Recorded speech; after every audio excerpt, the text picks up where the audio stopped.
Most of us say we want feedback until we actually get it. You're in a review or a one on one, or someone gives you input after a project and something inside tightens. Your brain starts working fast.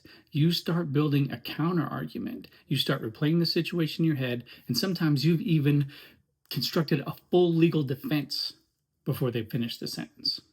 That is normal.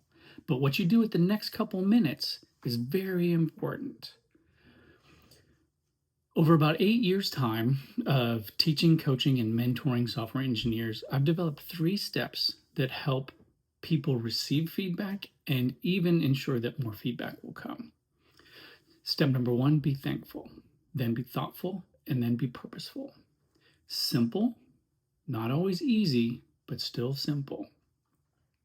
Number 1, be thankful. This one sounds obvious, but it's harder than it seems. When someone gives you improvement feedback, they're taking a risk. They're worried about how you'll react. They worry there may be conflict. They worry about damaging a relationship that may exist. So the first thing I do, and the first thing I teach folks to do, is to say thank you. Not because I agree, not because I enjoy it, but because gratitude keeps the feedback loop open. It shows that you appreciate the input.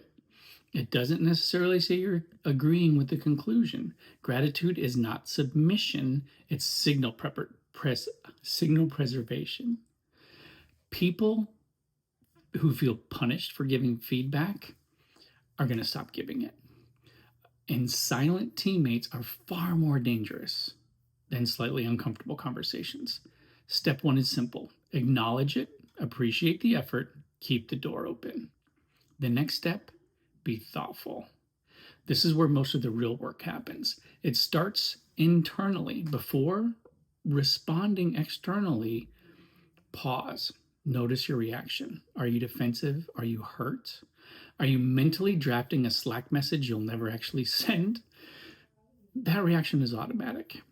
But curiosity is intentional. Instead of immediately asking, can you give me an example, which can sometimes sound like a cross-examination or sometimes sound like you're building your defense.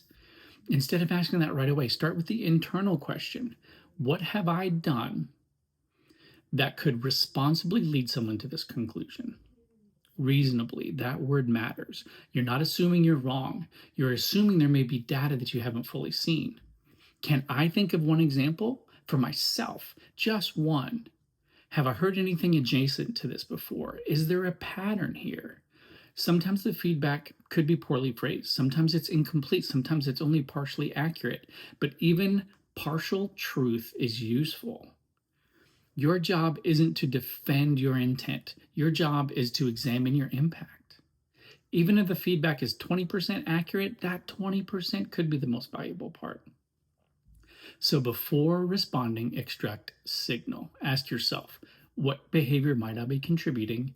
What perception might I be creating? What data might they be seeing that I'm not? The internal reflection changes everything. Third, be purposeful. Once you've paused, once you've reflected, now you respond. And here's the key question: what is my purpose right now? Is it to understand or is it to win? Because those are very different meanings. If your purpose is to understand the tone shifts, instead of that's not what happened, you might say, I'd like to understand that better. Can you walk me through what you observed? Instead of providing your intent, you explore the impact. Being purposeful means you're not reacting emotionally. You're not trying to score points. You're trying to learn. That doesn't mean you automatically agree. That means your goal is clarity, and clarity is what allows growth. Purpose shapes tone. Trust determines whether or not people continue to invest in your development.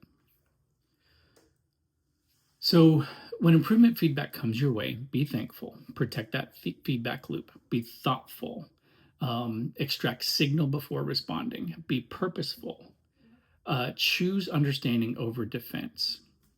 Feedback doesn't have to feel like a verdict. It can be data, but only if you handle it deliberately. And if the engineers who grow the fastest are the ones who get critical feedback, you want more of that critical feedback. The engineers who work who grow the fastest are the ones who know how to process the feedback well. Thanks for listening. Remember the ABCs of coding. Always be coding, and sometimes always be carefully thinking about, be thankful for, and be purposeful about feedback that you receive. If you found this video useful, go ahead and like and subscribe. I'd love to hear your comments.